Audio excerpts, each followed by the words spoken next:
Indian media क्या है? उकसाने वाला, भड़काने वाला, समाज का माहौल खराब करने वाला। क्वेश्चन। शहर को जलाने वाला, युवाओं को उकसाने। आंसर।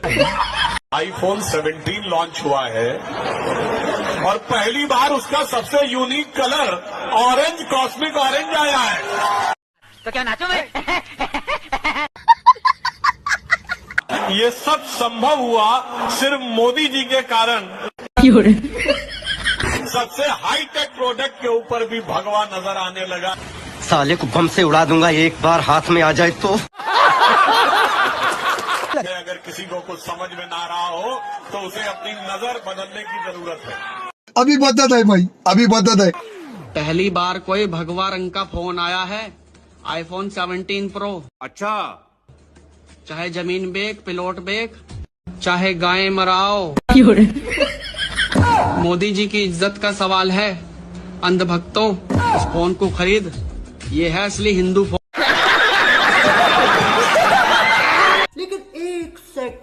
कि आईफोन भगवा तो अभी आया है, हरा तो बहुत पहले से है, तो क्या माना जाए कि मुसलमानों के सामने वो झुके हुए हैं, मुसलमान की ताकत मान रहे हैं?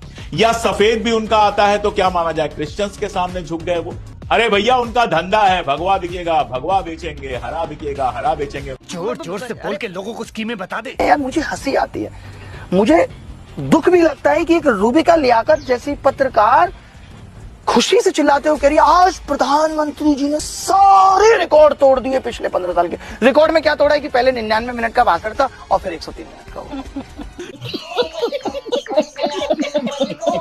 वी शुड सेलिब्रेट कि यार प्रधानमंत्री साहब ने 4 मिनट ज्यादा बोला। यार मायने ये रखता है प्रधानमंत्री साहब ने क्या बोला है, प्रधानमंत्री साहब ने किसानों के लिए क्या बोला है, प्रधानमंत्री साहब ने युवाओं के लिए क्या बोला है, ये मायने रखता है ना। इसकी गारंटी मैं नहीं दे सकता। कांग्रेस सरकार देश के लोगों को ही लूट रही थी। खाओ माँ कसम। कांग्रेस के समय में टैक्स और महंगाई दोनों आसमान पर थी। अरे झूठ बोल रहा है, ये झूठ बोल रहा है। आपने जब मोदी को आशीर्वाद दिया, अच्छा, तो हमारी सरकार ने कांग्रेस की लूट को बंद किया। अच्छा। भारत पे जब इस्लाम ने पहला हमला किया था, उस समय भारत की आबादी यानी उसके बाद भी सन 1100 तक हिंदुओं की आबादी 60 करोड़ थी, 60 करोड़। और 1947 में जब ये देश आजाद हुआ, उस समय हिंदुओं की आबादी रह गई थी मात्र 30 करोड़। योगी जी का कहना है कि 1100 ईस्वी में हिंदुओं की संख्या 60 करोड़, जबकि वास्तविकता ये है कि 1100 ईस्वी में हिंदुओं की जनसंख्या तो छोड़ दीजिए, भारत की जनसंख्या भी छोड़ दीजिए, पूरी दुनिया की जनसंख्या केवल 30 से 32 करोड़ थी। यदि हम भारत की बात करें, जिसमें उस समय पाकिस्तान भी आता था, बांग्लादेश भी आता था, नेपाल भी आता था, तब भारत की जनसंख्या केवल 7 से 8 करोड़ थी। तो ये 60 करोड़ हिंदुओं का आंकड़ा आखिर आया कहां से? हमको कुछ नहीं पता। मोदी को हम लोग वोट नहीं देंगे। क्यों नहीं देंगे मोदी? हमारा मर्जी, हम नहीं देंगे। मोदी हमको अच्छा नहीं लगा। क्या नाम है? वो चाय बेचता है, उसको बोलो चाय बेचने का। हम भारतीयों का टेम्परामेंट, हम भारतीयों का टैलेंट, जिस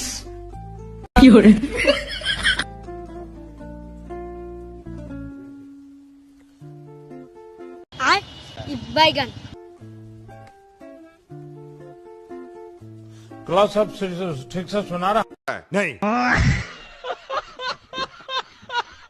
आपने 9 मिनट तक, पूरे 9 मिनट योगी जी की प्रशंसा की और ऐसी ऐसी खूबियां उनमें बताई जो खुद योगी जी को पता नहीं है, बीजेपी के लोगों को भी पता नहीं है। वह ईश्वर से 1 आध इंच नीचे ही आपने छोड़ा उन्हें, वरना ईश्वर के बराबर पहुंचा दिया। हमारे यहाँ ऐसा ही होता है। मोदी साहेब गरीब के मसीना है। मसीहा है। गरीब के लिए वो दीवाल है।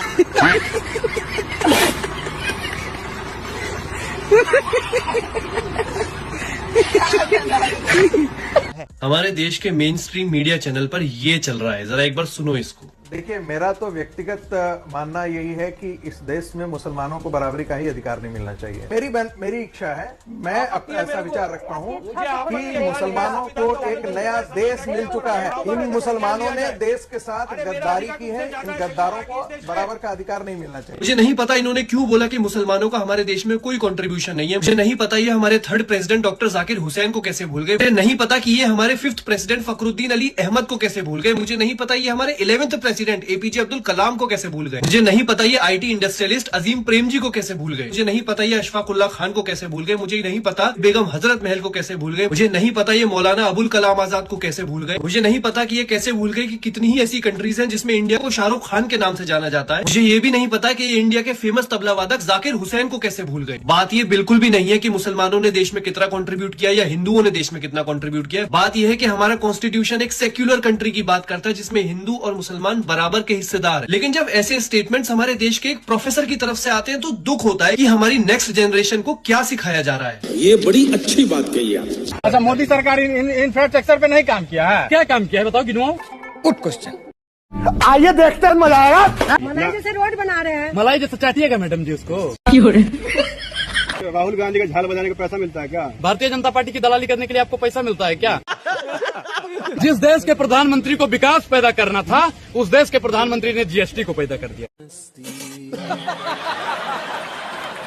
रेल बेच दिया, तेल बेच दिया, बिका हवाई अड्डा, और ये सब बिकता देख के खुश है अपने जेपी ने। अच्छा।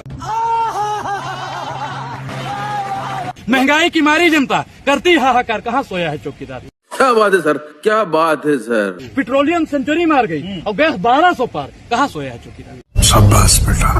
अच्छा, राष्ट्रवादी पत्रकारों से तकलीफ क्या है? नहीं, अच्छा, अगर वो राष्ट्रवादी हैं तो आप आतंकवादी हैं। संघ का और बीजेपी का झंडा उठा के मोदी जुहू, मोदी जुहू, मोदी जुहू। मुख्यमंत्री जी कहाँ है भाई? प्रधानमंत्री उस कार्यक्रम को चला रहे हैं। ये हम जब बोल रहे हैं सर, आप लोग को क्या ठीक है, आप बोलो फिर हम जवाब। क्या चुल मच रही है? आप मुझ में तो बोलने में बड़ी चुल मच रही थी। बोल रहा था चुल हो रही थी। क्या चुल मच रही है? चुल मच रही थी। क्या चुल मच रही है? चुल हो रही थी। तो मैं आपको बताना चाहूंगा कि लद्दाख में शिक्षा के स्तर को जमीन से आसमान तक पहुंचाने के लिए सोनम वांगचुक ने एक बड़ी भूमिका अदा की है। पहले तो मैं आपको यह बताना चाहता हूं कि इस प्रकार के लोग जो अपने आप को समाज सेवक कहते हैं, एनजीओज कहते हैं कि हम समाज सेवा के लिए ये एनजीओ चला रहे हैं, फिर एनजीओज को चलाने के लिए ये पैसा लेते हैं, बड़ी बड़ी कंपनियों से पैसा लेते हैं और विदेशों से भी पैसा आता है। नाम देखिए और काम देखिए। अरे मुझे चक्कर आने लग गया। आप गुजरात में जाते हैं तो लड़कियां अपने गाल आगे कर देती हैं, वहां पर ऑटोग्राफ कर दीजिए। क्या बात कर रहे हैं? कभी ऐसा नहीं लगता कि कुंवारे रहकर गलती कर दी? बैगन हो सकता है शायद ये कुंवारे होने का फायदा हो। क्या हो सकता है शायद ये कुंवारे होने का फायदा हो। अच्छा। सारे लोग ये भी तो सोचते होंगे ये जो सबसे एलिजिबल बैचलर है ये अपना घर कब बसाएगा। राहुल गांधी हिंदू है कि नहीं? हिंदू कहाँ से दिखते हैं आपको? हिंदू कहाँ से दिखते हैं? पिता है मुस्लिम। पिता मुस्लिम कैसे है? पिता वो क्या नाम था उनका, जिनका किनके लड़के हैं?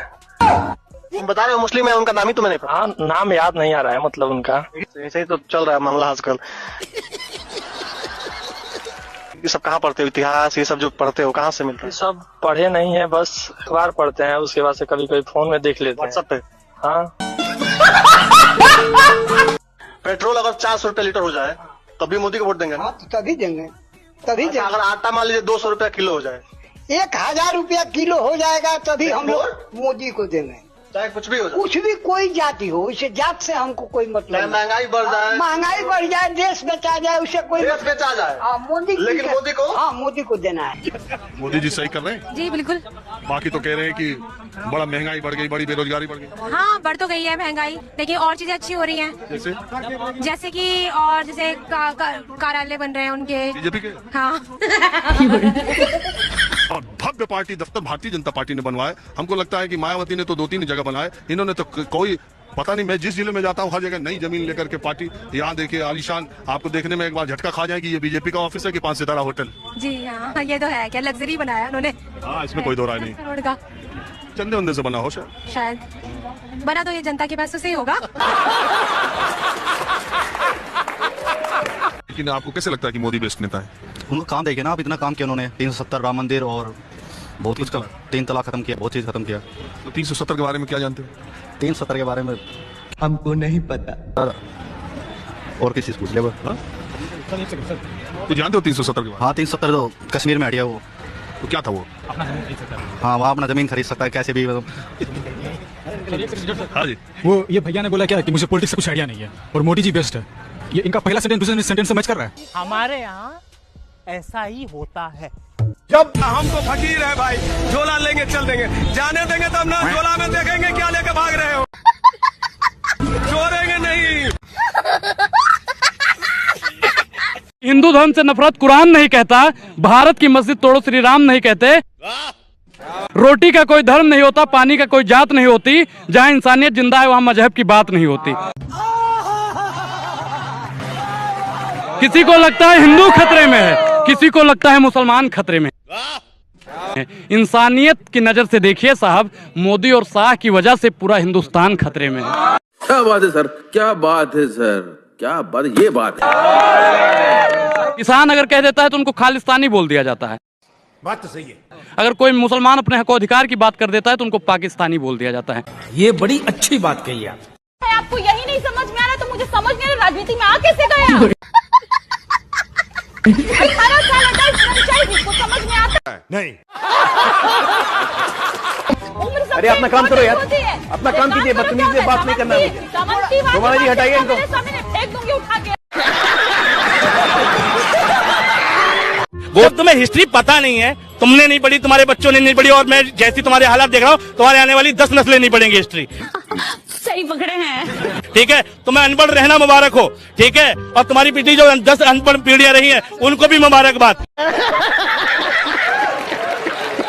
ठीक है, तुम फ्री के राशन पर रहो, मोदी जी के भाषण पर रहो, तुम्हें रोजगार भी नहीं मिलेगा, तुम मंदिर जाना, ठीक है, वहाँ बाहर कटोरा मिलेगा तुम्हें, चंदा हम देने आएंगे। गजब बेइज्जती है। एक बात बताइए, 11 साल से प्रधानमंत्री नरेंद्र मोदी है और घुसपैठ है कांग्रेस ला रही है, तो ठू है उन पे। खाओ अपने माँ की बाप की कसम की मोदी जी अच्छा कर रहा है, बता दो आज भारत के नागरिक हो, खाओ भारत माँ की कसम, खाओ माँ कसम। ना देश में जो सरकार है, मौजूदा सरकार ईमानदारी सरकार है। जरा जी घंटा कसम खाओ इस भारत की मिट्टी का, खाओ कि हम देश के प्रति सच बोलेंगे। ये भगवान क्या भाई, कभी मोदी जी पर्सनली मुझे मिल जाएं, अच्छा, तो मैं पूछूंगा कि तुम इतना झूठ बोल कैसे पाते, और इतना झूठ आंखों में आंखें डाल के झूठ बोलने की जो कला है इस देश में वकीलों के पास भी नहीं है। मोदी जी वकील होते तो बहुत सक्सेसफुल वकील बनते, लेकिन अफसोस वकील बनने के लिए भी पढ़ना पड़ता है। कांग्रेस जिंदाबाद, जिंदाबाद। जुम करो। अभी भी लाजिम कलाम ना, कांग्रेस जिंदाबाद। अभी बदत है भाई, अभी बदत है। कलाम कांग्रेस जिंदाबाद। पाकिस्तान लाला, इंडिया, मोदी गांधू।